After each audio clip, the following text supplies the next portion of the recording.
It's time to get back to work. Brandon Graham getting back to work today when the Eagles take the practice field. Joel Embiid and company taking the court, getting back to work as their season kicks off tonight. We got a special guest join us in about a half hour. Trending in the AM, talking Eagles and Sixers season preview live right here in 30 seconds.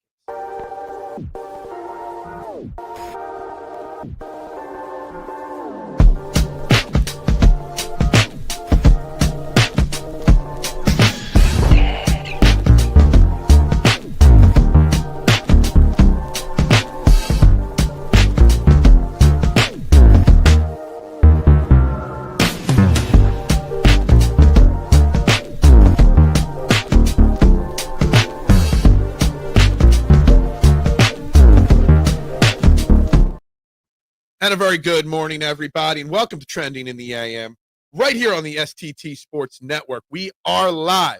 YouTube and Twitter, you know the drill. Wherever you're watching, hit that like and share button. Subscribe to the STT Sports Network YouTube page, starting today at 778 subscribers, and head over to the YouTube page to vote on our poll question of the day. How many games will Joel Embiid play this season? Your options are 58 or more, 47 to 58, 35 to 46, and under 35. Guys, I'm Phil Stiefel, and we got lots to get into today.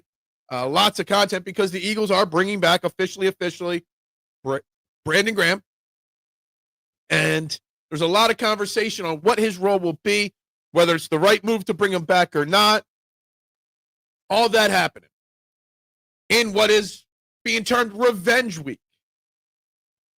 Kelly Green Revenge Week. So we're going to get into all of that today. But, of course, also today is when our beloved Philadelphia 76ers kick off their season.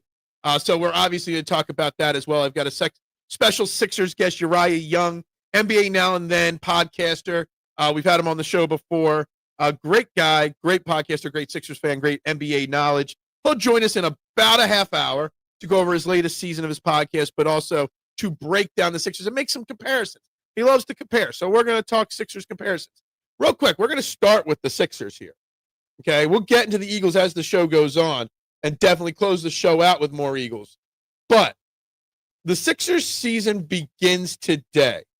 And I'm having trouble putting into words my feelings on this upcoming Sixers season. I'm not excited. I'm not fed up. I'm just going into this season with no expectations and very open-minded. If they do well, the Sixers, great. If they don't do well, oh well.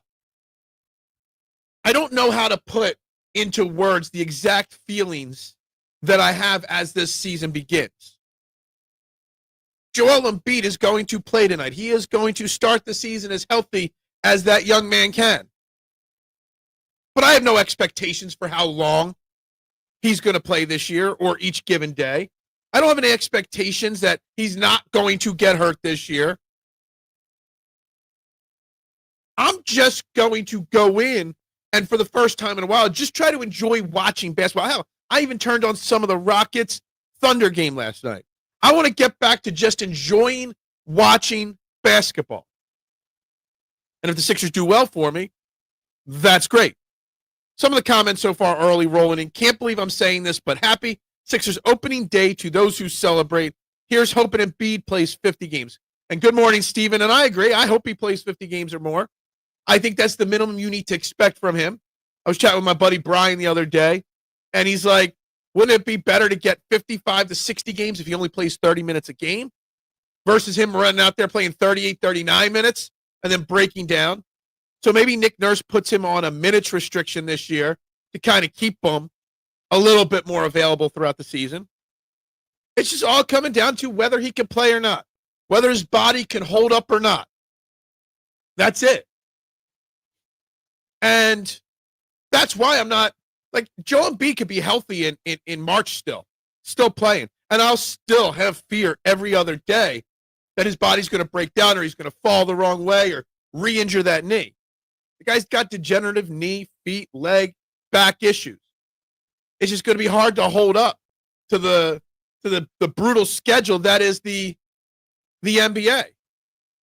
What's not it, Mr. Noom says, it has my least favorite word, potential. The Sixer season has potential. Bringing back Brandon Graham has potential. There is potential. And I think this season has to be about developing the young guys. If Joel Embiid stays healthy and helps lead us to the playoffs, great. But making sure Maxey continues to develop into leader, getting VJ Edgecombe to develop into the star player as some of us think he could be, getting Jared McCain to the next level, and staying healthy. That's the goal this season. And if Joel Embiid stays healthy, great. Fantastic. We'd be happy with that. But there is potential that if Joel Embiid when I use the word Joel Embiid stay healthy, I don't mean play 75 games. When I say Joel Embiid stay healthy, I mean make it through the season without any major injuries. Make it through the season and come the playoffs, if you get there, be able to play in the playoffs in whatever condition he's in at the time. Maintaining him for the long haul. That's still, if you're putting expectations of playoffs or Eastern Conference semis or finals or whatever it is on the Sixers team,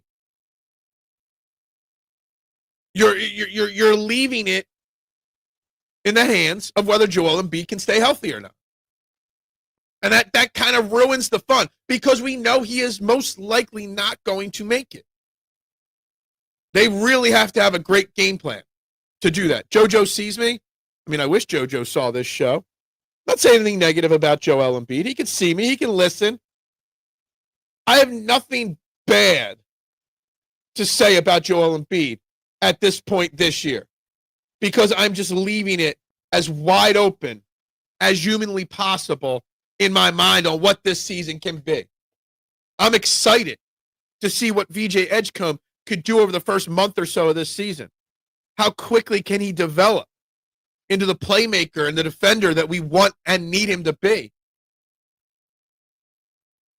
When will Jared McCain be back?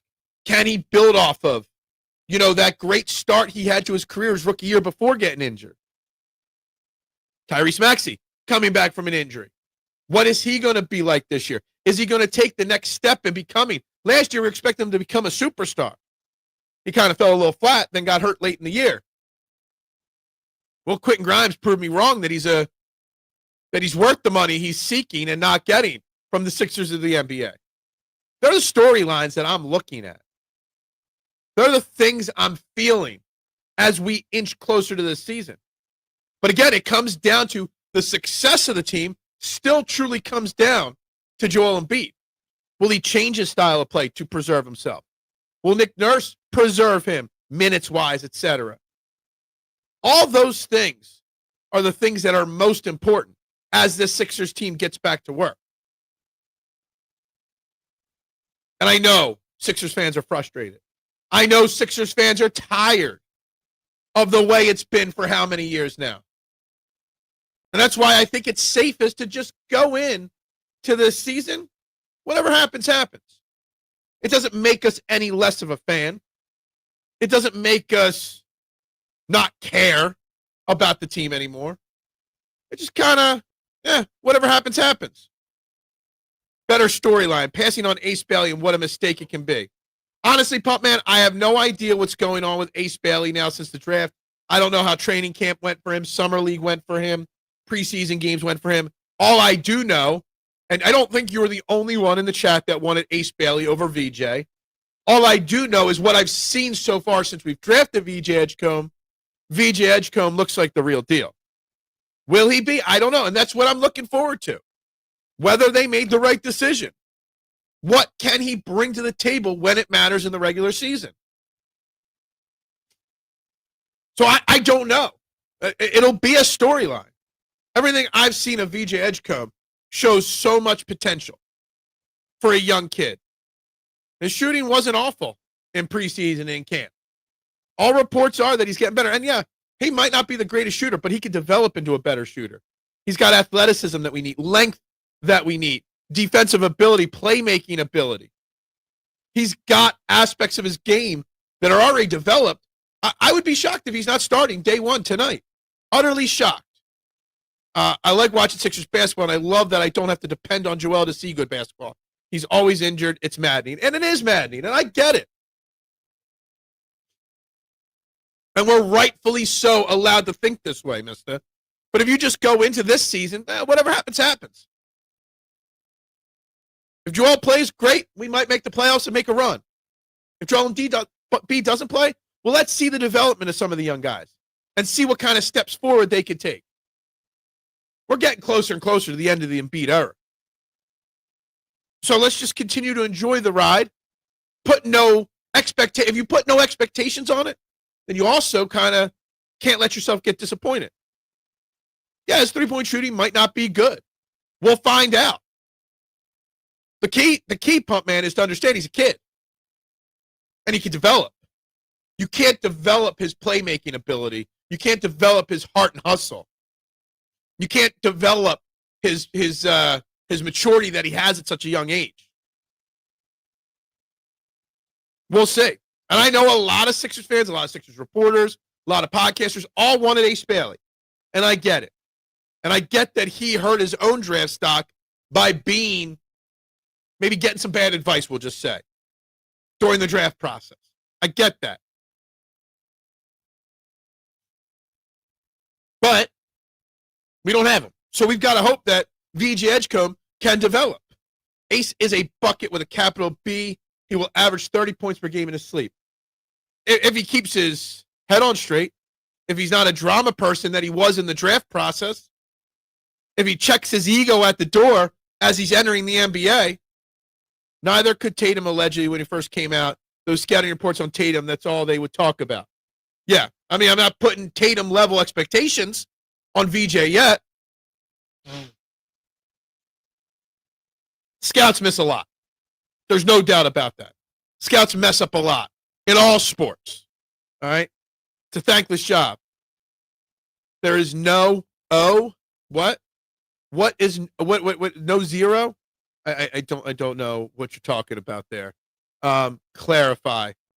NBA is mid-ass content. Well, we're talking Eagles too. We have been. It's not just basketball, but it is Sixers Day. This show is called Trending in the AM. What is trending today? The Sixers start their season. Obviously a trending topic. Embiid games played. Okay. Oh, you wanted an option. Well, that would fall in the under 35. Right now you got 58 or more, 47 to 58, 35 to 46, under 35. So 0 does fall in the under 35 because 0 is less than 35. I don't think so. We're not playing any criticize Jalen Hurts games today. That's definitely not on the table for conversation at all today. If you want to talk Eagles, it's Brandon Graham and what role he'll have, what he'll bring to the table for the Philadelphia Eagles entering his 16th season at 37 years old after sitting out the first half of the year in training camp. Good for you. Good for you. Do you actually know what you're watching when you're watching it? Do you know how to break it down? Or are you just another one of those people that get access to all 22 and don't know what they're actually watching? There's plenty of good Eagles information that came out yesterday from press conferences with Brandon Graham. Yes, I'm starting the show off with Sixers. It's a trending topic, and our guest coming up in about 15 minutes is here to talk basketball. But there's plenty of Eagles stuff on the table as well. I'm not against the Brandon Graham return. Not even in the least bit. In fact, I think it's a good idea that he's coming back, Brandon Graham. Kind of reinvigorate the defense, reinvigorate the locker room, bring much-needed swagger and leadership to the defensive side that's missing. I think he had more than 64 yards in the first half. Love VJ Edgecombe. He's a straight-up dog. No buyer's remorse over here. I agreed. He's got a certain swagger for a guy that hasn't actually played any NBA basketball yet. He carries himself with a confidence that I really like. But he's also not an over-the-top cocky, arrogant player yet. Like, he knows he's got to put the work in. He knows he's got game, but he knows his game could be better. He's going to play defense. He's going to run the court. He's going to do whatever's asked of him. And if you ask him to get buckets, he'll go out and get them. I am extremely, unlike Brian Pumpman, I'm extremely excited to see the development of VJ Edgecombe because I think he's a player and a personality that Philadelphia will latch onto and will gravitate to as he continues to grow and get better. Reinvigorate? Did I say it wrong or something? Why would you be against Graham? There are Eagles fans that are against it because they think that this is the only move. And whether it's the only move or not is beside the point. It's still a move that a few people are not happy with. Ace has empty calories written all over him. I think Ace will always be a big scorer on bad teams, but Ace will never be a key part of a championship team. He's going to be one of those guys that his ego gets in the way of him a lot in his NBA career, at least until he matures and grows up or until he's smacked in the face. At some point, he'll get smacked in the face and realize what's going on. But I think at some point, VJ Edgecombe has the potential to be the leader of this team. I think VJ Edgecombe will be a starter in this league. I think he's going to start tonight, VJ Edgecombe, by default because Paul George isn't healthy. Paul George isn't playing. That's the first time. I was seeing how long into the show I could go without mentioning Paul George's name. We're 16 and a half, 17 minutes in the show, and I have just finally mentioned Paul George's name. With Paul George missing the first game or 2 or 3 of the year, VJ Edgecombe will definitely start. I think he was going to start anyway, but he'll start definitely now. And quite frankly, if he does what I expect him to do, I think VJ Edgecombe's a guy that's going to never have that starting job taken away from him because he's going to be willing to do the little things necessary to help this team win as a rookie. And he'll earn his stripes in the scoring department and stuff as time goes on. That's just the way I see it. What will tonight's starting lineup be without Paul George? It'll probably be Maxey, Edgecombe, Grimes, Oubre, and Embiid starting. Wofford's out, George is out, McCain is out. So you're missing 3 of your starters / rotation guys there. So you're going to have your starters and Justin Edwards and Bona and Drummond.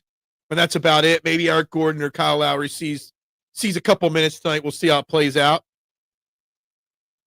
I really want to see the Sixers. And we'll get Uriah Young's comments and opinions on this when he joins us in about 10 minutes. I really want the Sixers to not manage the games that Joel Embiid plays as much as I want them to manage his minutes. I don't want to see old school, especially under Doc Rivers. You'd see Joel Embiid on the court for 12, 14 game minutes in a row. And I don't want to see that. I want to see 6 to 8 minute spurts. I want to see Joel Embiid play 32 minutes a game max.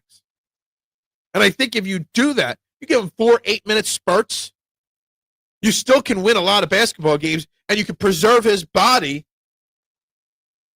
a lot longer if you do that. Looking at most of the rookies, at least early on, VJ looked the least like a rookie. Maybe that just speaks to a higher floor, but Sixers need it. Yeah, I think so.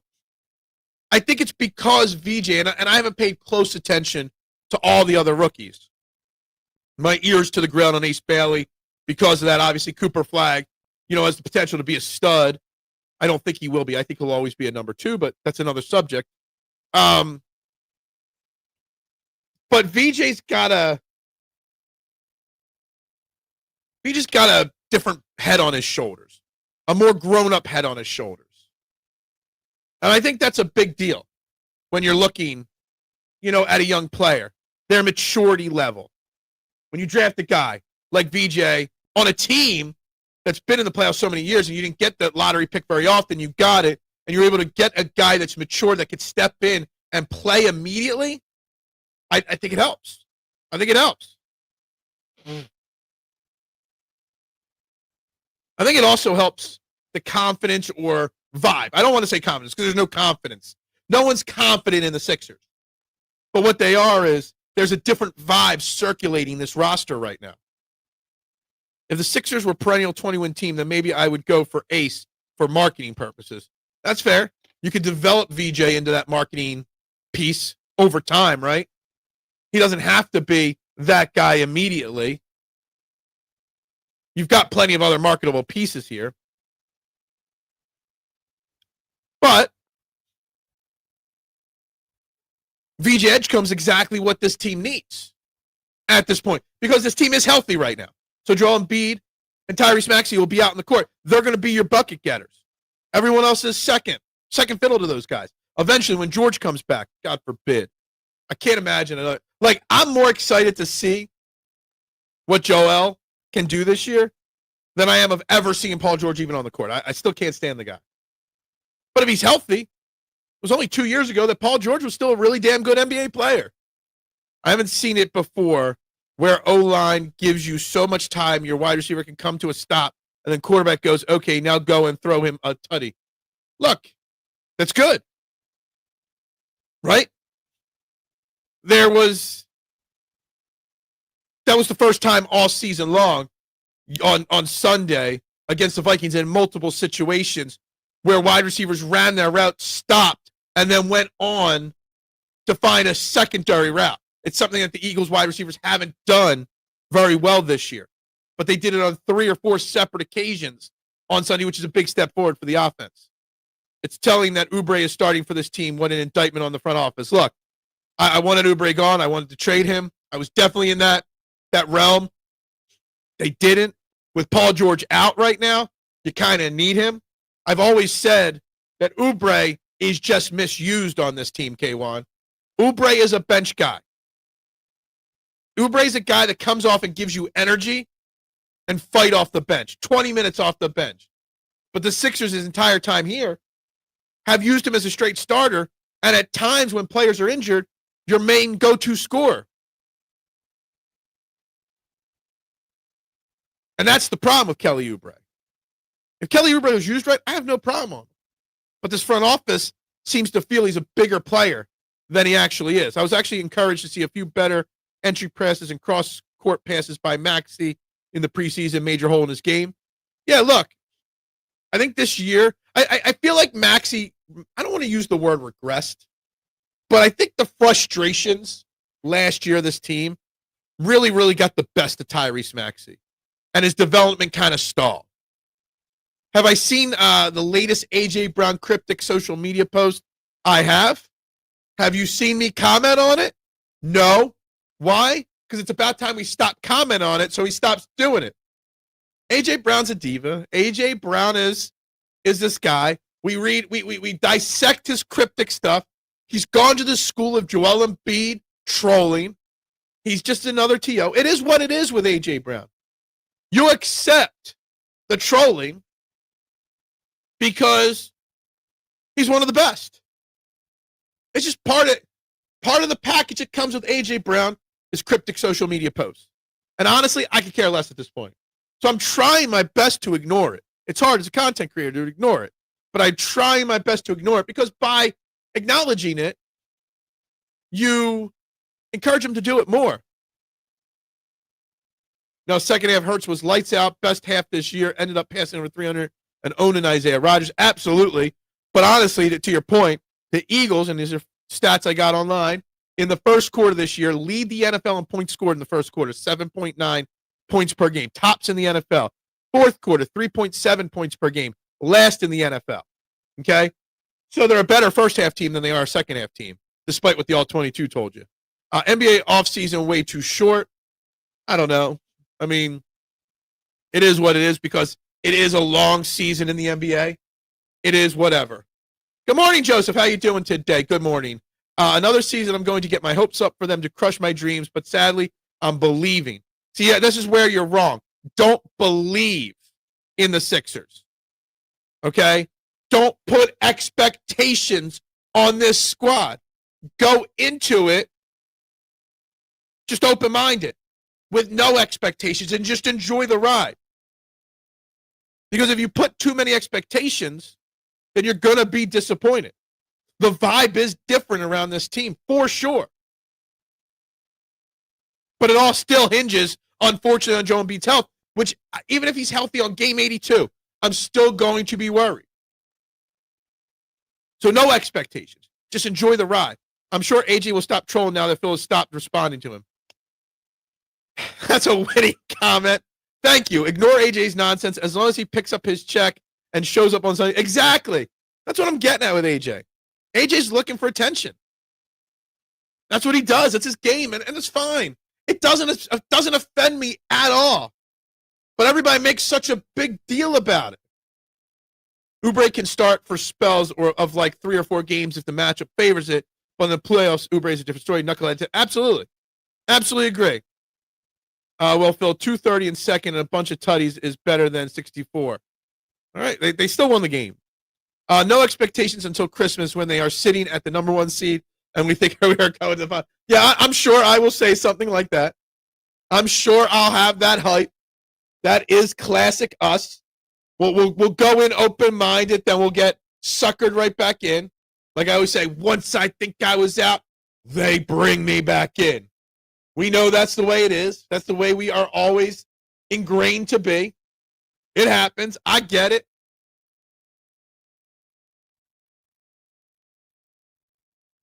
But I feel like you need to go just open-minded. And if I get too hyped, and Joseph and K1 and anybody else watching, I'm going to tell you right now, hold me to this opening show of the Sixers season. Hold me to my points.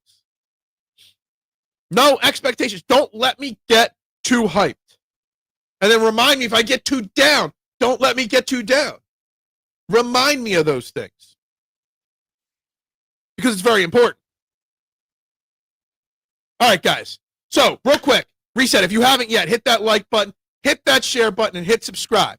All right? Make sure you hit those buttons because joining me now on the I Have No Sponsor hotline, he's been on the show before, and we welcome him back, Uriah Young, founder and co-host of NBA Now and Then podcast, a fantastic podcast, guys. Before he talks, if you want to get Uriah's information, I put his link tree in the description of this YouTube video. You can find all the places you can hear his podcast starting season 3. Good morning, Uriah. How you doing today? Phil, what's going on, man? It's a great time to be a Philly sports fan, right? Absolutely. It is a great time. And real quick, we're going to get into season 3 of NBA Now and Then because it's a great podcast, and you got some great episodes coming up this year. One that you want to talk about, but a couple also that I want to talk about as well when I was looking at the schedule. But we got to start with the Sixers. And it's a great time. You got the Eagles flying high. You know, the Phillies unfortunately ended their season, but there's still stuff going on there. There's a different vibe, I kind of feel like, with this Sixers team.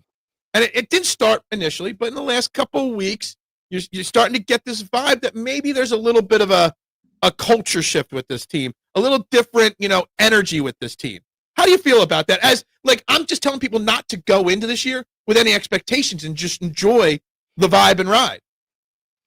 I think the vibes has to do with the fact that people are coming back healthy. Because I guarantee you, if Embiid was not going to be in the starting lineup on Wednesday night tonight, and Paul George was not on the edge of returning this weekend or next week, I think the vibes would be pretty low. But obviously you have VJ Edgecombe, who I think is a difference maker.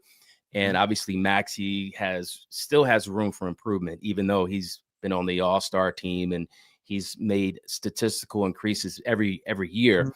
But I think the vibes are high right now. But I, like you, I reserve my expectations because we know what usually happens, Phil. I don't want to bring it up. Maybe you will, but something that usually brings all Sixers fans down typically happens, I don't know, around the winter time, Christmas time. I'm not going to mention it because I don't want to ruin anybody's morning. But tonight it's going to be a great night tonight to see Embiid on the floor. Yeah, Joel Embiid, we got a YouTube poll question. How many games will Joel Embiid play this year? No matter what, he could be in his game 68 of this season and played every game this year, and we would still fear the unknown of the future because of what it is. Does it come down to that maybe Nick Nurse and this organization have to manage him differently this year and put less expectations, maybe take the ball out of his hands a little bit more, maybe maybe you get a few more games out of watching his minutes in those games a little bit more? Do you think they have to manage him differently? It's a great question. And I talked to Keith Pompey, who we had on our show a few weeks ago, and he pretty much went into the idea of what you just mentioned is for Joel Embiid to maximize his time on the court for the Sixers this season, they have to do some type of minutes restriction. Or I think Keith mentioned something related to Paul George or no, Kawhi Leonard when he was with the Clippers, kind of holding him back. And then as the year progressed, then they made sure he was healthy and he was able to contribute.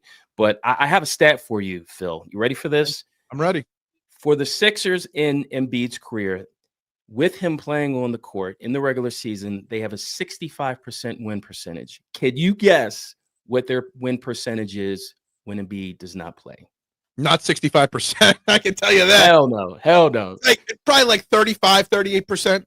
Close, 39%. So I think I bring that up because I think although the Sixers have some really great young players, particularly at the guard position, and thank goodness that these guards haven't forgotten how to shoot yet. Like let's just pray that VJ Edgecombe does not try to modify his shooting tactics or his shooting style. But I think it comes down to Joel Embiid's health, because as it has been shown through history, when he plays, they're a lot better defensively and offensively. But I'm not going to hold my breath on that. We'll get back to VJ Edgecombe in a minute, because I think VJ Edgecombe's a perfect segue to your podcast, comparing players. And we want to get those comparisons in. But we got some questions coming in. You mentioned Paul George's name, and that's only the second time. We've been doing 30 minutes of Sixers talk. His name's only been dropped twice because I'm ignoring Paul George's part. Right, Steven asks you, Uriah, is Paul George serious about playing basketball? Spent too much time off the court with injuries. Is his passion gone? Is he too focused on his post-career goals? And he puts in podcasting. I don't think it's just podcasting, but I get the vibe that Steve's trying to drop with this question. Where do you think Paul George is as a basketball player right now? Here's what I know. I know that the only person who knows that is Paul George. And that reality probably won't come out until he publishes some type of book 5-10 years from now. I mean, it's all about the proof of him getting on the floor. When he gets on the floor, will he find a way to fit within Nick Nurse's system? Will he be unselfish with the basketball, knowing that Joel Embiid is the number one option, knowing that Tyrese Maxey is an all-star who is continuing to ascend? And then you got these young guys like Jared McCain, who I love. I mean, I love Jared McCain, and I cannot wait to see him on the court. I think he's the point guard of the future for the Sixers. Wow. So I think Paul George as a competitor, and the one thing we did do a comparison of Paul George, and he did not come out of a big school. He was not highly recruited. So he has seen his level of improvement through the league from the lowest of the lowest levels, because he was not a highly recruited college student coming out of college. So I think as a competitor, I think he has it in him. I do think he wants to win a championship, because these players know that they'll be judged, that their legacy hinges on that. But I just think it's we just got to wait and see when he gets on the court. Do you think that there's any bet, like you see when we get on the court, but what about the health? I mean, obviously 2 years ago he played, I think it was like 70 games before he came to the Sixers. But over the last 5 or 6 years, he's missed a lot of time. Should we be considering him in the same conversation as Embiid, where what we get out of him is what we get out of him? Be cautious with him, because again, if you want this Sixers team to have any success in the postseason, you need a healthy Joel Embiid, and you still do need a healthy Paul George for this team to have any real, even though I have no expectations, you need him to be healthy for those expectations. Yeah, unfortunately, they've had some really rough injuries. Fluke injuries, freakish injuries, Embiid and Paul George. I think you're going to get from them what their bodies can maintain throughout the season. It's a long, grueling season. I hear the Sixers have, crazy back-to-backs in their schedule. I doubt that they'll be playing in those. But I think health is paramount. And when I talked to Keith Pompey a couple weeks ago, he brought up the fact that it's unfortunate, particularly in Embiid, some of the fluke injuries, whether it's getting smacked in the face by the shoulder, ironically, the shoulder of Markelle Fultz, and then last season against Golden State, a guy dives after the ball but lands directly on Embiid's knee. So a lot of these injuries are kind of flukish, wrong place, wrong time. But one thing I will say, Phil, I watched the preseason games, or at least the game that Embiid played in. I'm not optimistic because he still thinks he's a guard. He still tries to drive the lane and tries to, maneuver through traffic, which is a recipe for disaster. I floated this idea 2 years ago. I said, turn Joel Embiid into Brook Lopez. It will extend his career. He's already a good shooter, so why not have Embiid, hang out at the three-point line? I mean, you post him up every now and then, but the less he drives the lane and has reckless abandonment trying to get to the basket, the healthier he'll be, I think. Supposedly the background behind you looks a lot more professional than my background.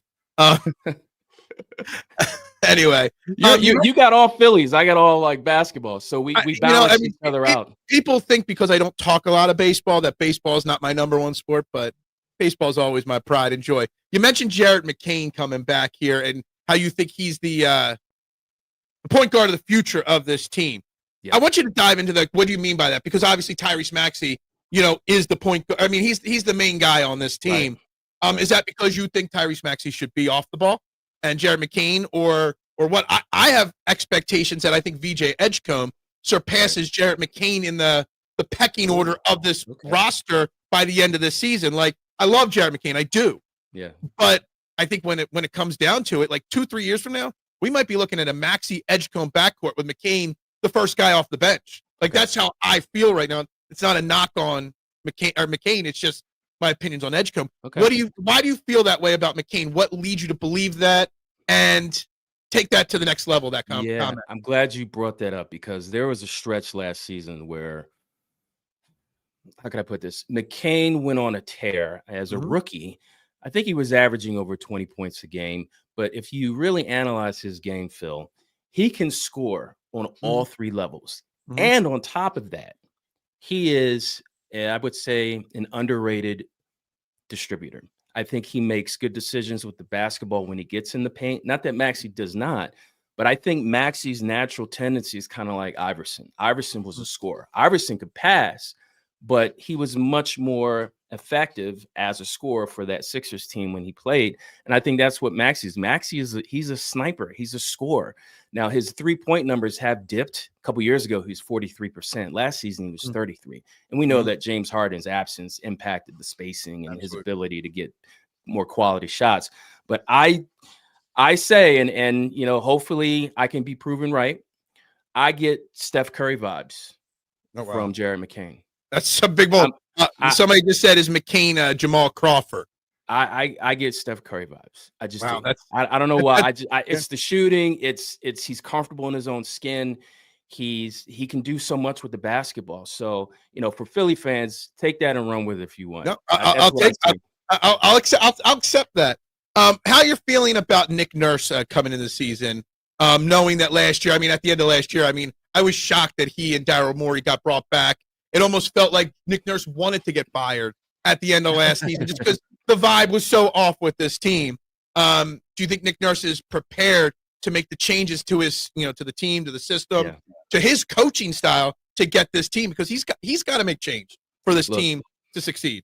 Nick Nurse is a phenomenal coach. He started out overseas, and he obviously got a starting or coaching position in Toronto, won a championship. And I remember I was covering for Philly Sports Network. I would go to the Delaware Bluecoats games, and the system, the Sixers Bluecoats were playing the Toronto, I think it's 905s, and those minor league NBA players, they played the same style as the Raptors play. All these tall point forwards or wing players who can shoot the three, they can defend all 5 positions or 4 positions. Well, that was Toronto. That was the roster that Nick Nurse had 4 or 5 years ago. The Sixers have a very different roster. And I think Nick Nurse, the conundrum is A, healthy players, and B, how do you get all these players with unique skill sets to blend together? It's going to be tricky. I think he's a great coach, but I think it's all about the roster and how they fit. All right. What about the rest of this roster? We right before you joined us, we were talking about Kelly Oubre, probably being used incorrectly as a starter versus a bench guy. I'm looking at the roster. Obviously, McCain, George, and Watford are out to start the year. Justin Edwards is going to have an advanced role early on. Quentin Grimes and all the drama is finally at the last second back. You got the old grizzled vets at the back end and Gordon and Lowry. Do you think the roster around these guys is good enough to complement the names we're talking about here? Absolutely. I think the name that I don't think you mentioned was Adam Bona. I did not mention Bona's name, no. Look, 6'10", 235, 1 year out of UCLA. And I think it's not that I'm a big NBA 2K fan. I don't really play video games like that. But according to the video game, Adam Bona is the second best shot blocker in the NBA. Wow. Last time I checked. So I like him playing significant minutes, either backing up Joel or playing power forward. Kelly Oubre is who he's always been, going back to his days with the Washington Wizards. As far as Edwards, I like Edwards' game. He was a big surprise to a lot of people last season. Mm-hmm. And I'd say Grimes, I think he's a great guard. He's a great shooter. He's lights out. So I do think they have the talent that surrounds Joel Embiid. The question is will Joel Embiid's health hold up? I mean, so without him, I guess the question at the big with Bona and I guess Drummond to an extent is, say Joel Embiid stays healthy the whole year. Yes. It's not going to happen. But say wait, 82 games? 82 No. He stays healthy because they play him only in 55 or 58 games. Right. Those other 20, we said it, 39% of the time they lose when Joel Embiid's not out there. Is Bona good enough with Andre Drummond? Because that's always been the question. Who the number 2 guy is, not backing up Joel, but taking over for Joel when Joel's not out there.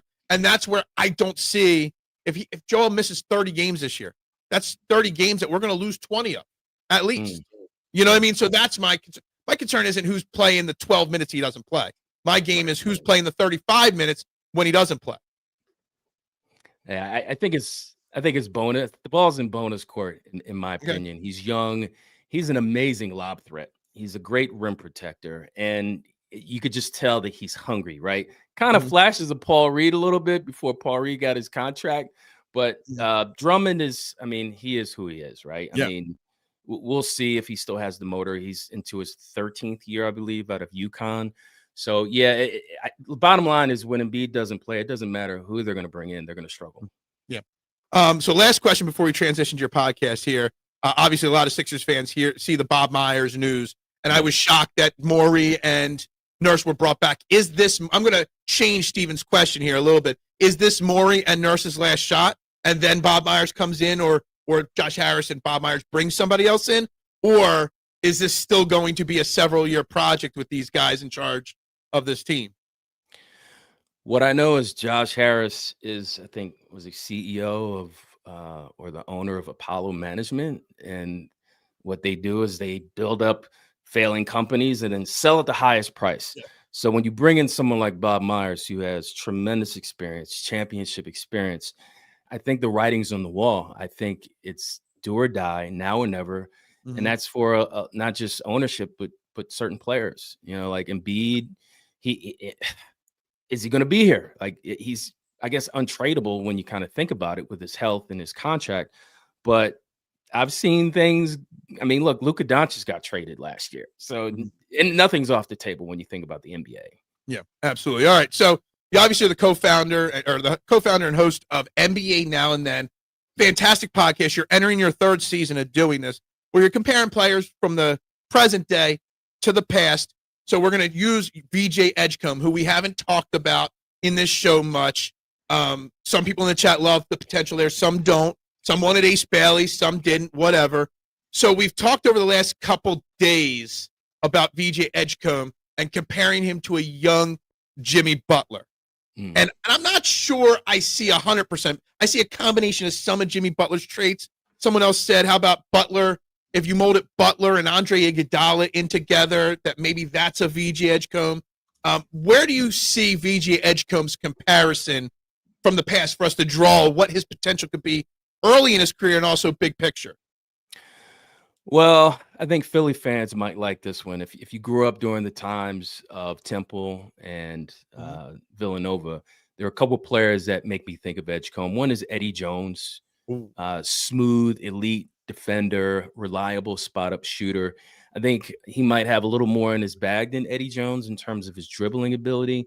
Also, I think Kerry Kittles might be a nice comparison. But as far as Kittle's more of a explosiveness, Kittles is more of a 3-point shooter, wasn't yeah, he? but Edgecombe, he's not afraid. He's not Yeah, afraid. He'll pull up in anybody's face. We saw it in the preseason. So the kid, he belongs. I think the mentality of going from college to the pros, you got the summer league, you got preseason, and if there's any flashes of trepidation, it's like it's going to show in that span. But the kid plays like he belongs. But the last comparison I would say, Phil, Latrell Sprewell. If you saw Sprewell play, the guy was a monster. Braids, bald head, Golden State, Knicks, doesn't matter. Latrell Sprewell, I think, would be a nice comparison for VJ Edgecombe. I don't want to say I was a Knicks fan because I'm not a Knicks fan. I've never rooted for the Knicks. But when Latrell went to the Knicks and it was with Allen Houston was his running mate there, I really thought those two combined were going to make the Knicks. I thought they were going to do a lot better than they did that duo. Well, they did make the finals. They made the finals, and they went up against Tim Duncan and David Robinson. So go figure. Absolutely. Yeah. Well, I've got a lot of hope. I think when people talk about the Jimmy Butler comparison, I think they're looking at young Jimmy Butler, but they're also looking at the fact that VJ's 19 years old, and he carries himself like a professional already. Like, absolutely, I'm not scared about him starting tonight or starting his first game as a rookie. Nick Nurse in the past has been very cautious with rookies, like easing them in. Like, it doesn't scare me that he's going to go out there and start and probably play 30 minutes tonight. And it doesn't worry me at all because of the maturity level. I like it. I like it a lot. Yeah, as long as he does not choke anybody out like Latrell Sprewell. Oh, no. We don't want personality, Latrell. We want on leave the that. court, Leave that. Leave that at the door there. All right, so obviously I'm looking at you had your season 3 debuted of NBA Now and Then. I think it was 3 days ago. With your Victor Wembanyama versus Wilt Chamberlain comparison. Guys, again, his podcasts are all his places. They're linked down below if you guys want to check it out and find where you can find his stuff. But tell us a little bit about that first episode, Victor Wembanyama, Wilt Chamberlain. What do you see in Victor that leads you to believe that Wilt Chamberlain is the comparison? Well, it's all about impact, right? You think about the time period when Wilt Chamberlain came into the NBA. And first, he was on the Harlem Globetrotters, right? Mm-hmm. No one in the world, let alone the realm of basketball, had ever seen a guy at 7'1" do what Wilt Chamberlain did. Mm-hmm. The speed, the athleticism, the skill.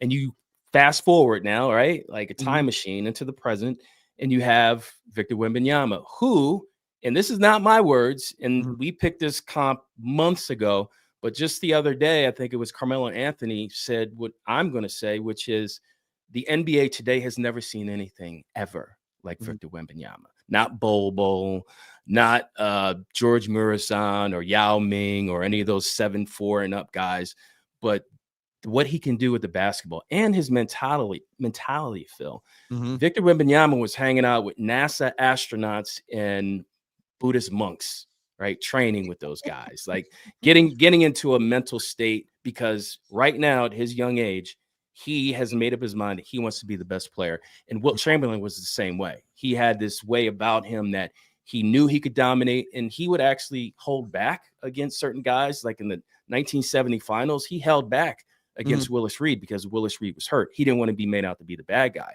Wembanyama is different, though. I think Wembanyama is out for blood, and NBA centers better watch out. Yeah, dude, he's really special watching him play. Your next episode of the one, you wanted me to make sure I definitely brought this up. It comes out in a couple days. It's your Shaq versus Moses Malone comparison. Obviously, Moses Malone, great comparison. Segue because we're talking Sixers. Also, your friend, one of your new co-hosts, wrote a book on Moses Malone. We're working on a date for him to come on this show in a couple weeks here. But talk about that comparison, Shaq versus Moses, because that's not you're typically going current players versus previous. You're looking at two previous players in that comparison there. What made you draw those parallel lines? Thank you for asking that. So with NBA Now and Then, we compare past and present players. We look at their statistics, their background, their accolades, and we look at their teammates. And we don't necessarily do comparisons for superiority, right? Like, oh, this player is better than this player. Sometimes, Phil, it's fun just to see which players mirror each other in terms of their Mhm. game or their careers. And what we do is we have a special segment, exclusive content on Patreon, and obviously Apple has its own subscription service. But Shaq and Moses, Mhm. Shaq is Shaq. Shaq is this effervescent business mogul, NBA center icon that pretty much dominated everyone on the floor whenever he played. Well, a lot of people don't give enough credit or I think conversation to Moses Malone because in the 70s, not only was he the first player to jump from high school to the professional ranks, but he had multiple MVPs. Mhm. He won a championship with the Sixers, Mhm. and he was probably the best rebounder for an entire decade. And we're Mhm. going up against guys like Nate Thurmond or Wes Unseld. Moses was that dude. And we felt as though when we compare stars in our Legends of the Game episode, we thought, let's take Shaq and let's compare him to Moses because Moses is in the conversation or should be in the conversation as one of the best centers in the history of this game. Yeah, no, absolutely. I think it's great.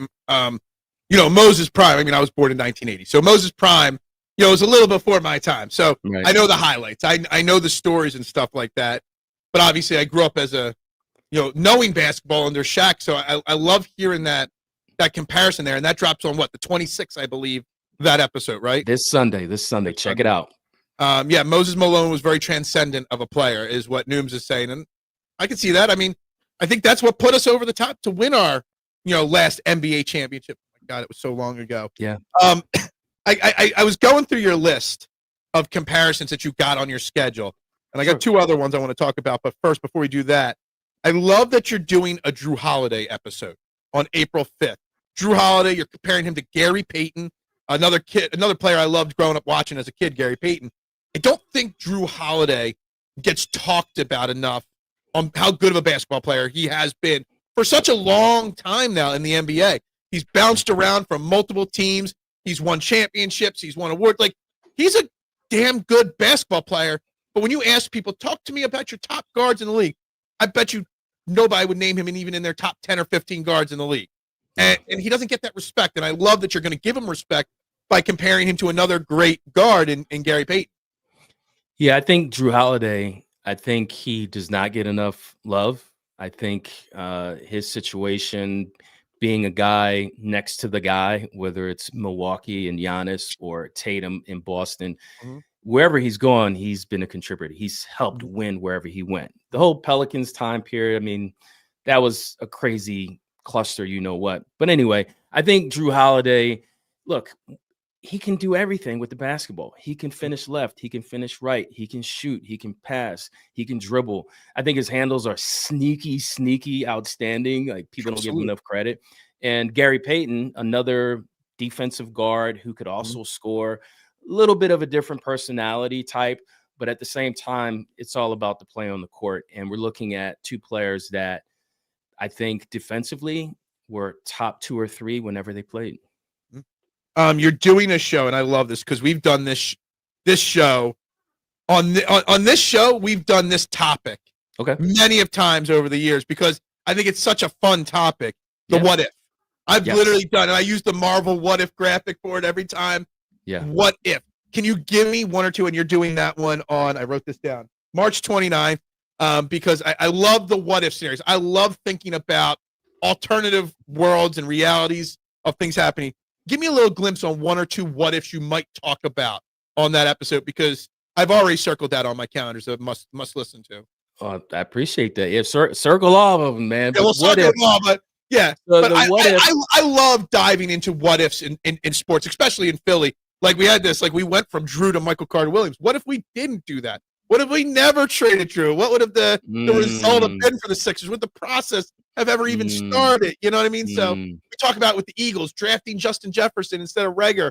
What would the rest of the story have been told for the Eagles? Like, there's so many what ifs there that I love diving into. So what's your goal with that episode? Sure. So we did do a what if episode a few months ago. You can definitely check that out on our website. But the one episode we did what if Kobe Bryant was played for the Charlotte Hornets? What if he was never traded for Vlade Divac? Just like would his career have been the same? Would he have won as many championships? I think that's a legit question.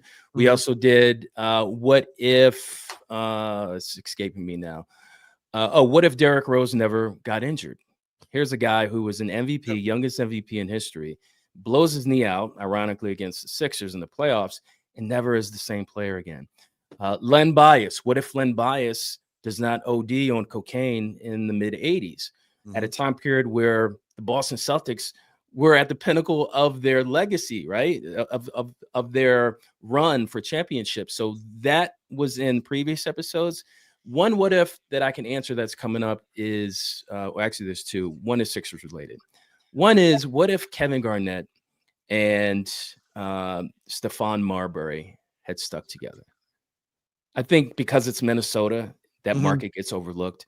But the big ticket, Stephon Marbury, dynamic players, egos obviously in the way, like Shaq and Penny.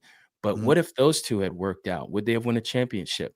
Last one, and we're definitely going to include this. What if Ben Simmons did not forget how to shoot?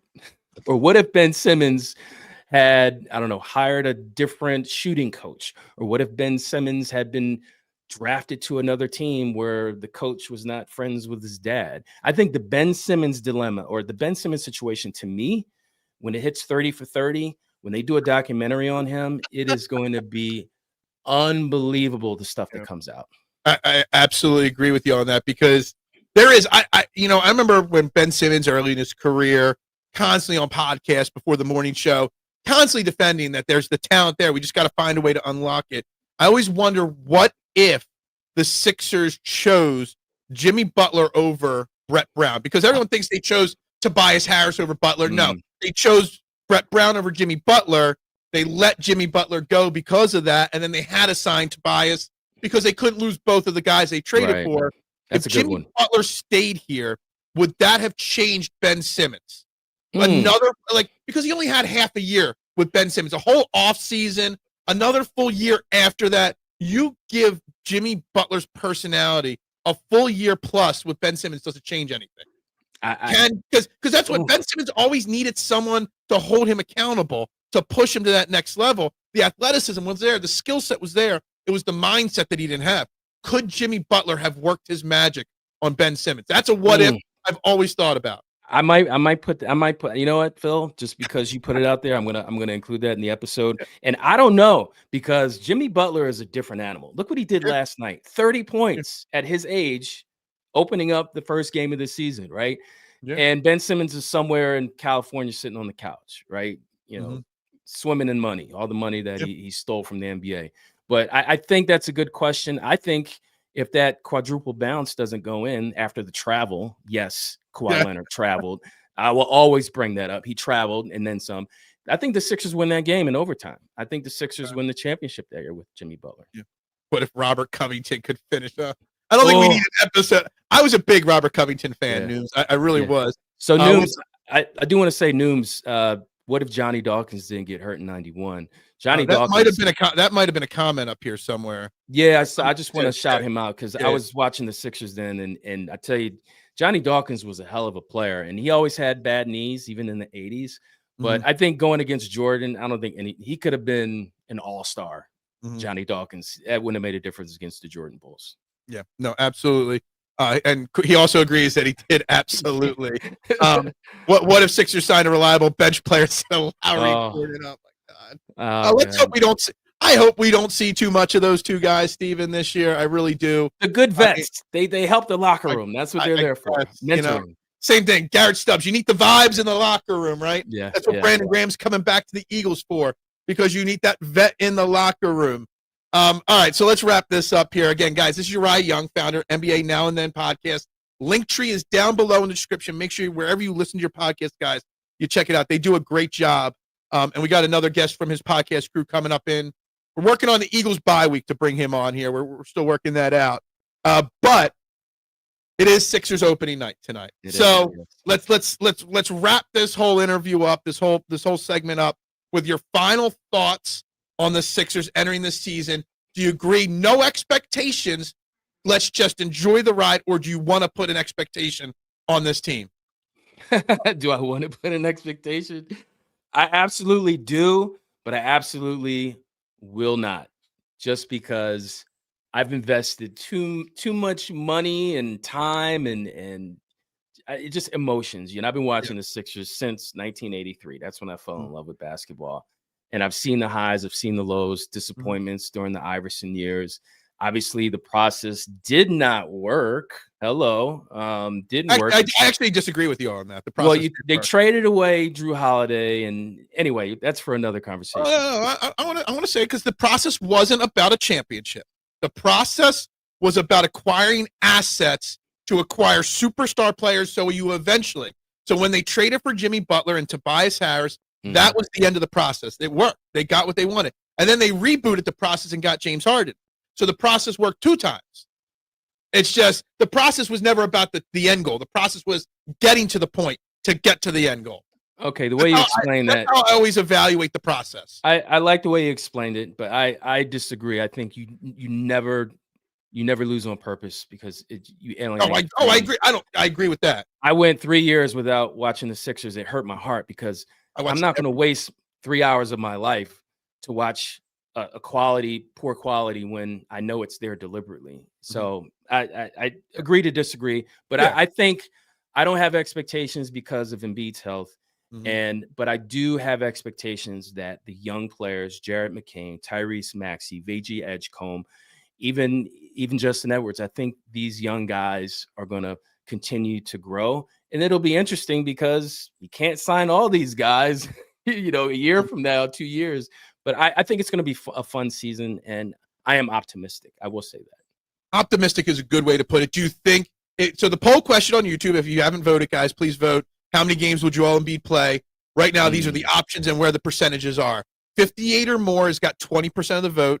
47 to 58 games is winning at 45%. 35 to 46 has got 15%, and under 25 has also got 20%. So you kind of get a vibe that All over most the people place. think it's 47 to 58, but you got the same amount of people think he's going to play 60 or more games as under 35. Where do you think Joel Embiid will fall in that line there? I think he'll play around 50 to 60 games. I hope Okay. so. I hope so, because You sound anything so less than that, you sound so dejected I answering that. look at his knee. Like he just I know. and Phil, I said this earlier in your show. He has not changed how he plays.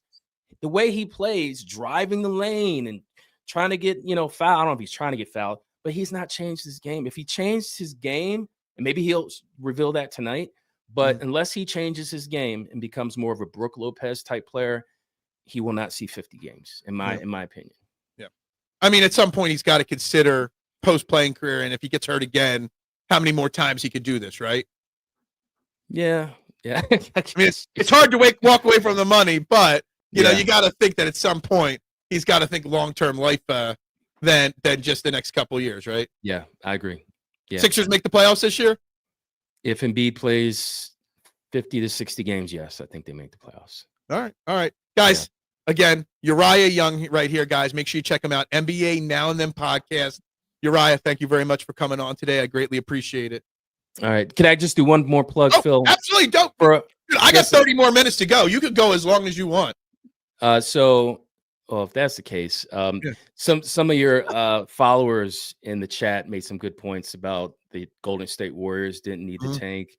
Neither did the Milwaukee Bucks. Neither Mhm. did the Miami Heat.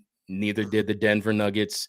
These teams didn't need the tank, and they ended up doing, getting to the finals, right? But Mhm. anyway, I want to plug this real quick because I do have to go to. For all the Sixers fans out there, we have comparisons going back decades. We compared in season 1 Joel Embiid to Hakeem Olajuwon. You definitely want to check that episode out. Tyrese Maxey to John Wall. We did that comparison last year. We even did Phil Dikembe Mutombo and Rudy Gobert. Did Oh, I say wow. Rudy Gobert? Rudy Gobert. Yeah. They're the same player, believe it or not. PG, Paul George, we compared to Tracy McGrady last season. And our most popular episode, Phil, to date, is our Allen Iverson and James Harden comparison. So if you guys want to break from the podcast where it's opinions, I mean, Phil, Mhm. I love your show. I love it's Appreciate it. engaging. I love your show. But if people need a break from that and you just want to hear guys bring back the old days of 80s, 90s hoops, comparing it in a non-toxic way to the players of today, check out our podcast. We have something for everybody. We have inspirational stuff. We go through the background, like players who you thought were always confident, struggled in the beginning, like Paul Pierce, didn't even think he deserved to be on the team, but because of a situation, he went in during a blowout and gained all this confidence. We compared Paul Pierce to Jason Tatum. Jamal Murray, his dad used to make him do these drills blindfolded, right? I think he would shoot blindfolded free throws. Jason Tatum ended up pretty much hating his dad when he was a kid because he was being pushed so hard.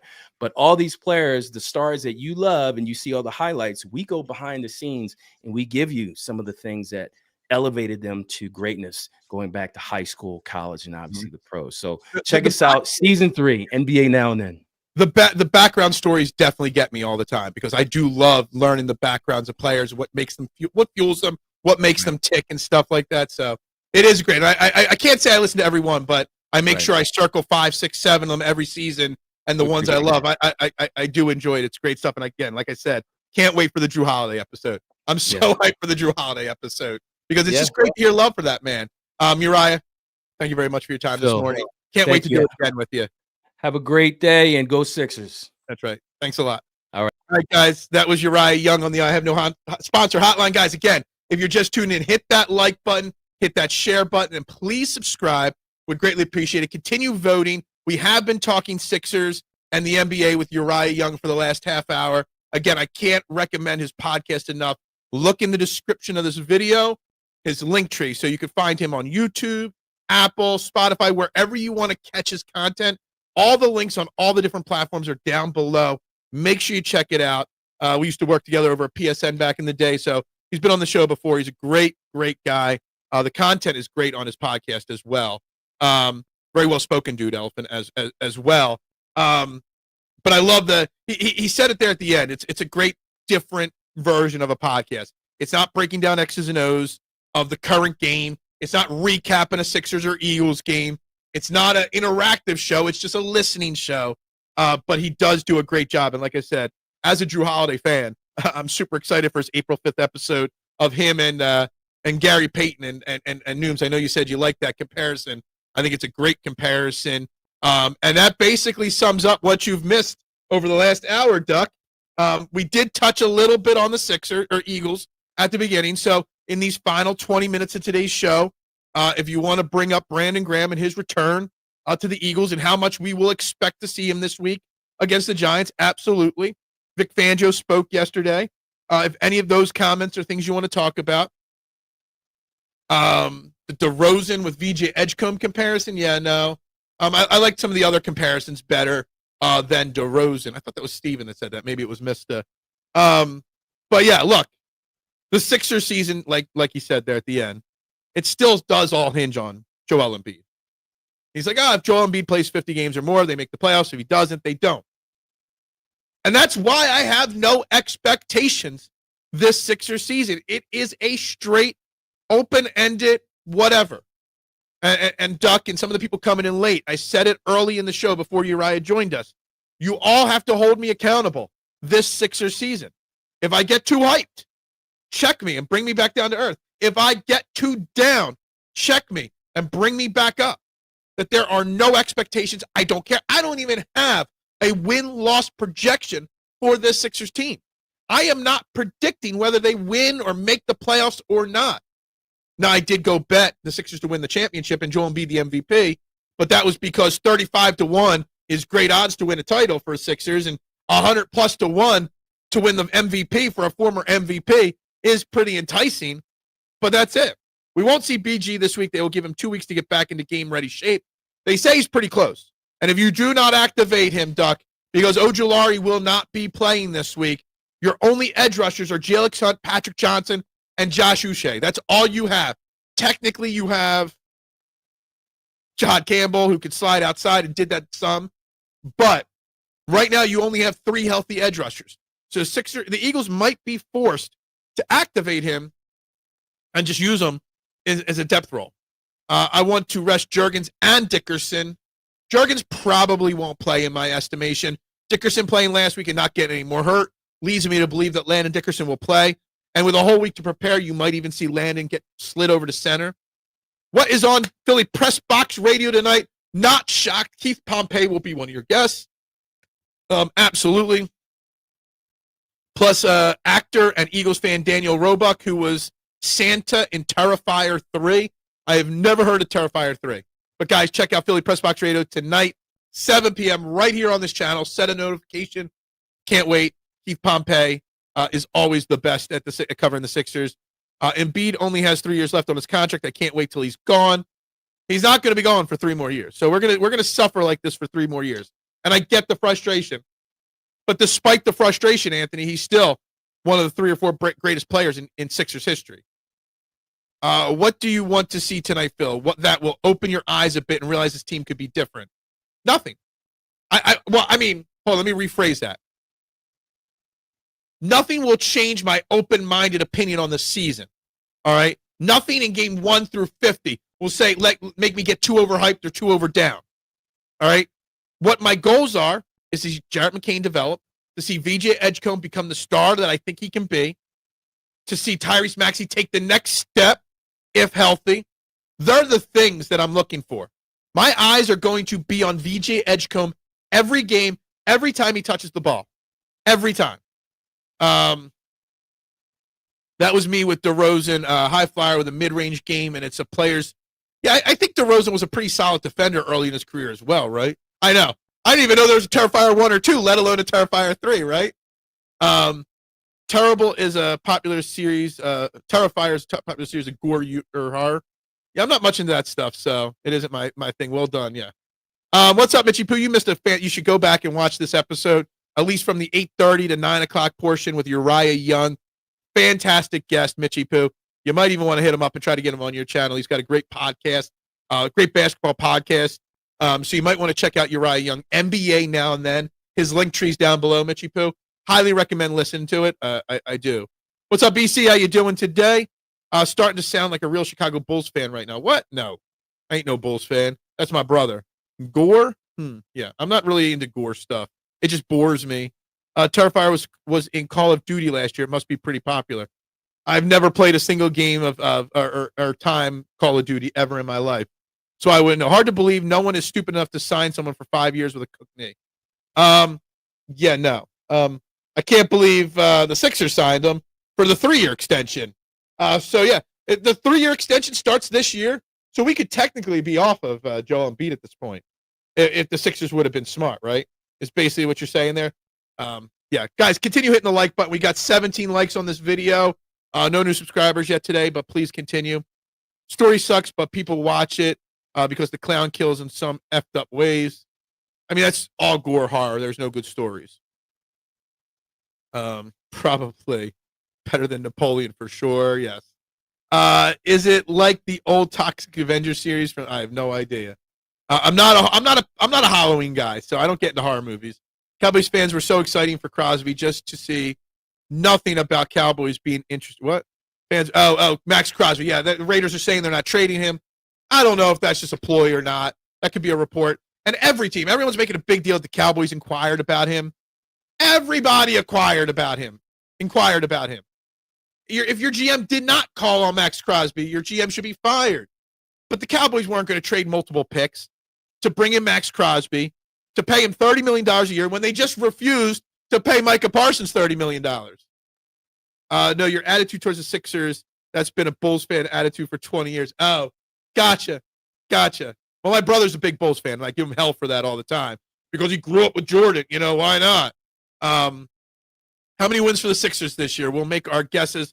I'm not really up to making a prediction because I just don't know how many games Joel Embiid will play. I will say this. If Joel Embiid plays 50 or more games, I do expect a playoff appearance.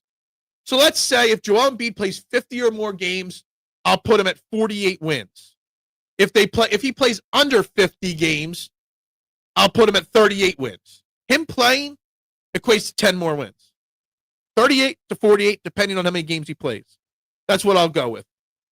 Max raising his prices. Well, I got it free on my TV. So speaking of NFC East news, my understanding is Cowboys have not reached out to the Raiders on a potential trade. Look, every team has reached out about him. Every team has reached out for Trey Hendrickson. Every team has reached out on Bradley Chubb. Every team that needs an edge rusher has reached out to every bad team for their edge rusher. Some of these reports are just baseless reports, and you got to understand what's real and what's not. And what, I keep hitting the like button, but the number just goes up. Smart. According to Jacina, well, that's not a good source either. Anyway, Jacina Anderson is just doing what everybody else does. We all know they're reaching out. Let's get some clicks and say the Cowboys did. Oh, shit, the Cowboys did. All these production channels like HBO, I'm sure they will never get on the streaming model. Yeah, Bills are Raiders' biggest joke team in the NFL. No, I think the Dolphins and the Jets are bigger jokes. Still, the Jets are talking about benching Justin Fields for Jacoby. No, do they have Jacoby Brissett or do they have Tyree Taylor? Basically the same quarterback. But yeah, I mean, the Jets are just a disaster. I mean, Aaron Glenn might be a one and done with the Jets. He might not even make it through a full 1 year, which is crazy. Tyson Forrester always had a shot, but his past also he had to do some type of wrist and twitch workouts. He is Tim Kerr. I think you mentioned Tim Kerr yesterday too. Wasted career. No, Jets are still the Jets, and I put the Dolphins there as well. It's not my fault that I had the greatest player of all time playing on my team. At one time, there was a lot of jealousy in that tone. Yeah. My brother was just a bandwagon hopper. My brother's also not a fan of his teams when they're bad. He just says he's too busy at work. There's 5 Stiefel kids. 4 of us are straight 4 for 4 Philly sports fans, and one of them is a Bulls and Niners fan. Make it make sense. And he's only a fan. They're good years. They're bad years. I'm really busy at work. I don't have time to watch every game. Max got all the good shows. Apple dropping ball. Yeah, I don't know. I'm going with Cool Cat Mitch's 69 games. Going to play 69 games this year? Be shocked. If Ridley Scott made Napoleon, the clown wouldn't be named Art. It would be named Annie. Yeah. It's Thyroid Taylor? Gotcha. I mean, you're in pretty bad shape if you're going to turn your team over to him. Thoughts on A.J. Brown? He's the best wide receiver in Eagles history, arguably, outside of Michael Carmichael. Harold Carmichael. I know A.J. Brown drama is frustrating fans. I don't care. I did not address A.J. Brown's comments until asked on this show because I don't care. Ignore them. Let him troll. He's Joel Embiid on a football team. He's a combination of Joel Embiid and T.O. I don't care. He's still great. Sometimes you have to deal with great, shit to deal with the greatness. It's just part of him being on this team is dealing with it. And I'm going to ignore those comments from now on. Not yours, his. I'm not going to freak out about him. Fields is bad, and yes, the Jets, they do. Both things are true there. Saying they use, but don't use me, what he meant by what I think trolling at the same time. I always thought Thyroid sounds like a new mechanic came up with. Maybe. Dolphins are the biggest joke by far. McDaniels is the worst head coach in the league. I can't believe he hasn't been fired yet this week, I'll be honest with you. Facts, I don't care. So many crying. It is what it is with A.J. Brown. It is. I don't get upset about it anymore. It's just something that you have to accept while he's on the team. And if you force him, not you specifically, if you force him out of the city because you're tired of his drama, you're going to regret losing him because he is that damn good. He's that special of a player. Plain and simple. Vikings games tomorrow. Okay, well, I'll make a prediction tomorrow. Carson Wentz did get announced that he will start tomorrow, even though he's banged up. Josh Allen's career, yeah. Justin Fields is a poor man, Trey Lance. Yeah, that sucks, man. That's an awful. I mean, I get your comparison. It's got to suck to be compared to Trey Lance. The A.J. Brown stuff to me is just hilarious. It's like the one coworker who always does something stupid at work, and it's fun to witness and hear about the drama. Yeah. Look, it's just drama. It is what it is. I don't care. Raiders and Jets where quarterbacks go to die. Yeah. Not from a talent point, but from a career standpoint. Is there any similarities between Barkley this year and the year we got Murray from Dallas? Both 400 carries in a season, then their downfall. I'm sure you could draw parallels. Now, you're making me dig into the recessed memories of my brain here. I think the biggest problem with Murray when we got him from Dallas was that Chip Kelly didn't use him right. Not that the offensive line was failing, not that the play calling was failing. I think they tried to make a guy that was used to going from under, Murray in Dallas quarterback was lining up under center, I formation, straight ahead. Chip Kelly was making him dance behind the line of scrimmage and RPOs, things that Saquon did well last year. So I know he can handle that style. Murray was never into that kind of style. So I get the drop-off comparison, but I think the utilization in that year to this year is different, in my opinion. You guys don't sound desperate as Buffalo. You don't need him to love you back. I'm just ignoring the trolling. I'm over the trolling. The 400 carries in a season has proven to be a career crippler. Yeah, I mean, at least the next year. I mean, it was a career crippler last year for Christian McCaffrey to an extent. And this year, he's the entire offense for the 49ers. Back on an MVP stance or train. So I don't know if it's a career crippler for Saquon, but he's definitely slower this year. Definitely. Have Hornets ever not been terrible? I'm sure at some point. McDaniel blamed Tua for the team's struggles this week. When asked if Tua would start this week, McDaniel said yes, and he won't throw 10 interceptions this week. I enjoy more the Jets owner throwing Justin Fields. Well, Aaron Glenn's not done a bad job. You just can't win with Justin Fields as you're playing the way he does. The owner of the Jets throwing Justin Fields it's hilarious. Chip tried calling outside zones for Murray when he wasn't that kind of running back. Exactly. And he did hate it, and he didn't want to run it. So that had a lot to do with it. And we had the great Ryan Matthews. Don't forget, we had Ryan Matthews. That was true. We got somebody saying, trade AJ. He is not leader, destroyed chemistry. He is a diva.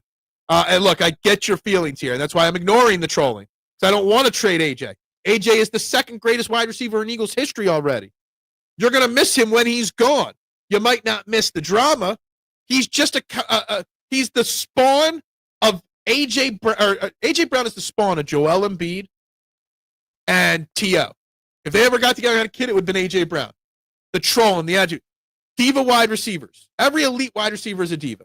It is what it is. And Drill fan, like and subscribe, please. We go live every single morning here for 90 minutes every day. I'd appreciate a like and a subscribe. The whole team hated Chip, and it was mutual. And we hated Chip, too.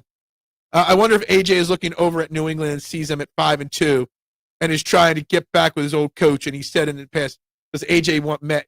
Stop. You don't want to go to I don't think so. I don't. A.J. Brown wants to win, and A.J. Brown wants to win Super Bowls, but he also wants to be known as the great. New England hasn't proven they can win anything. Drake May hasn't proven he can win anything. And what's his name? Why can't I think of his name? I can't stand him. Overrated coach. And never won anything, and even with the Titans, Vrabel. So, whatever. I think our O-line kind of stinks this year, and in my opinion, we do need to trade for some help, and I've said that. He is a diva. Dude should be happy crying. Like, bro, we are 5-2. Dude's posting. And that's just what they do. And that's just what they do. Diva wide receivers.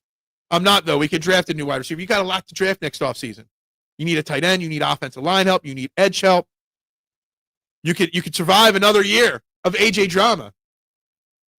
Just how wide receivers are. Thank you, Brian. I appreciate it. Uriah Young is a fantastic guest. Love listening to Uriah Young talk.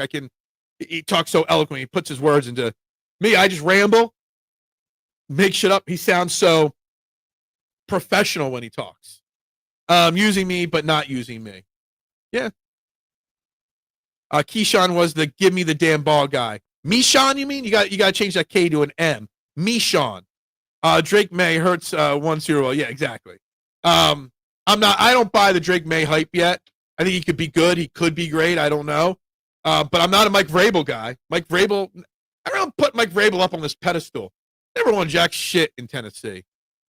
Maybe he is saying something positive that he doesn't feel used like a... Yeah, maybe. Who knows what he's saying? I don't care. As long as he shows up and balls out, I don't care what A.J. Brown does or says. And I'm over it. I'm so over the A.J. Brown. And I'm so over athletes, using social media. I don't care anymore. I don't get upset when Joel Embiid tweets out anymore. I don't get upset when A.J. Brown does it anymore. As long as the results are there, which are wins, not stats, wins, I don't care. That's unique. Jordan said in an interview he loves the game so much he wishes every day he still could play. Yeah, I mean, a lot of athletes feel that way when they hang it up. A lot of athletes do. We're coming up to the final 5 minutes. If you haven't liked, if you haven't subscribed, if you haven't shared it out, vote on our poll. We got 18 likes on this video. No new subscribers, though. Kind of like when NBA kicked him out for a few years for gambling, allegedly. Jordan, no, he wanted to go play baseball. He wanted to play baseball. Listen, I love AJ, and I want him here. But I do remember AJ Brown and AB are cousins. Mental health might run that family. I did not know Antonio Brown and AJ Brown were cousins. Might run the family. Not saying it does, but no. I think that's going down a dark, slippery slope there, trying to say that. I just think all elite wide receivers have that diva in them. Stephon Diggs, Jamar Chase. Well, Stephon Diggs isn't elite anymore, but he's that diva. Justin Jefferson is diva. Jamar Chase has diva in him, for sure. Devontae Adams does. They all do. They all want the ball. They all want to be targeted 23 times a game like Jamar Chase was last week by Joe Flacco. That's what they want. Because they want titles, but they also want to be known as the great. Jordan is the GOAT of all athletes, 100%. We got a Commanders fan in the house. AJ wants to play with elite quarterback who could throw. Drake May is elite, unlike Hurts. I mean, Jalen Hurts is a lot better than Jaden Daniels, who, again, probably won't be playing this week. You just want to hate the Eagles and say Jalen Hurts is an elite. That's fine. Jalen Hurts is a Super Bowl MVP. When was the last Super Bowl MVP that came out of Washington?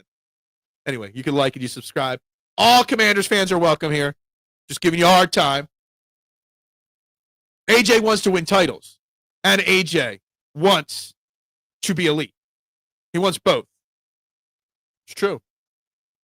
Most pageant basketball players just take years off all game. Yeah. Favorite athlete tweet is when JoJo clapped back at a porn star for saying the Wiz dropped an L on the Sixers. This coming from someone who was taking my. Yeah, exactly. Negative. Give JD 5 AJ Brown. I mean, sure. Jaden's got to play. Jaden's got to be healthy. Jaden's regressing this year because he can't stay healthy. Jalen Hurts would win a Super Bowl with that Redskins or Commanders or football team squad. Who is Josh? Josh, what are you talking about, Josh? Josh Harris. I mean, I've actually had pity on the Washington fan base since he took over the Commanders, trying to remind the district crew that he ain't as special as as you think he is. Daniels can't help the club from the tub. Can never help the club from the tub. What a time in Philly sports. Eagles get BG back. Philly's offseason decision. 6 of them beat it back. Flyers starting off decent. And yes, the Union are number one. Steven, exactly. Exactly. You're casual. Hurts not elite. I mean, all I care about is winning Super Bowls and getting to Super Bowls. And Jalen Hurts has been to 2 and won one in the last 3 years, including the Super Bowl MVP. Results don't lie. The results are there. Everyone knew Jane Daniels, RG3, was just a flash in the pan. See, I didn't. I stuck up for this Commanders fan that's commenting. He might not watch regularly and he might not subscribe. But you guys all know, the core. No, I've been the one saying Jane Daniels wouldn't regress this year. I was the one telling y'all to don't sleep on the Commanders and Jane Daniels. So, Commanders fan, you might think I'm bashing you. I actually was the one supporting your team this offseason and saying the Eagles had to watch out for them. Just so you know. Commanders, Josh Harris is a numbnuts. Yeah, exactly. Was playing with nobody last year. Made championship game, and we smoked you in the championship game. I mean, Terry McLaurin is somebody. You had decent running back. You had a decent defense. Yeah, it wasn't an elite team, but I get that. I just think your front office made a bad decisions going after a bunch of 30-year-old players and knew that wasn't going to work. Speaking of MJ, he said he'd take Olajuwon as his center in a 5-man pickup game. Embiid couldn't wipe the Dream's ass. When he did the Embiid versus Dream comparison, it was like 2 years ago. Just so you know, RG3, JD5, not the same. Why Eagles fans dumbest? Well, see, now you're calling names. How do you wake up with so much energy? How many scoops of there's just it's not even real coffee. It's mushroom coffee. I don't know how I do this on a daily basis. I really have no idea how I do this. They're all divas, man. Some just don't speak about it. Yeah, exactly. AJ's just a diva. I tried to tell you, Phil Daniels does nothing impressive. And I wasn't believing that CJ Stroud had regressed. I hadn't. And now I definitely see that the Texans and CJ Stroud have regressed. He played with no one on Sunday against a defenseless Dallas and got doubled up. Yep. They get Debo and fell off. Yes. Is Josh Allen doing okay? Yeah, Josh Allen's doing fine. Do we get the Giants version of Saquon this week or 24 Saquon? Kelly Green. Yeah, I mean, it's Kelly Green week. And Brandon Graham's coming back, and it's the Giants. We get our revenge. Cool. I mean, I look at things open-minded here. Open-minded. Hurts is Tua with better wide receivers and a tush push. And he's healthy, and he's got a Super Bowl and an MVP. But, let's ignore what he is. Imagine being a Commies fan coming off getting bitch slapped by the Cowgirls. Exactly. I don't care. As long as he comments and likes and subscribes, I don't care. Jordan is GOAT, but for a brief period in his career, did LeBron surpass him? No. LeBron has never surpassed him. Ever. All right, guys. We're already a minute into overtime. I got to wrap this up. I got a long day at the pizza shop today. We'll be back tomorrow. Back on the Eagles train. So, Commies fan, come in the chat tomorrow when we're talking more Eagles. You're more than welcome. I don't judge. I don't do anything. Sure, you can bring that in tomorrow. I will put every one of your negative comments up. Yes, losing the Giants twice would be brutal. We'll start getting into that game. Didn't really get into some of Vic Fangio's comments today. So, and Tua does have great wide receivers. I got to wrap this up, baby. I got to end this for the day. Everybody have a great Wednesday. Big thumbs up to that comment right there. Cool. I'm glad you feel that way. Enjoy. Yeah, great show today, guys. Special shout out to Uriah Young. Again, guys, check the link tree of his below in the description of this video. Make sure you follow all of his stuff, okay? Got the bone pick with rookie Cam Scatterboo running. Yeah, absolutely. Anyway, guys, we'll be back tomorrow, 8 a.m., same time, same place. Everybody have a great day. Let's enjoy a Sixers game tonight. We'll be back tomorrow recapping it and talking Eagles, guys. Go Birds! Bubbles up.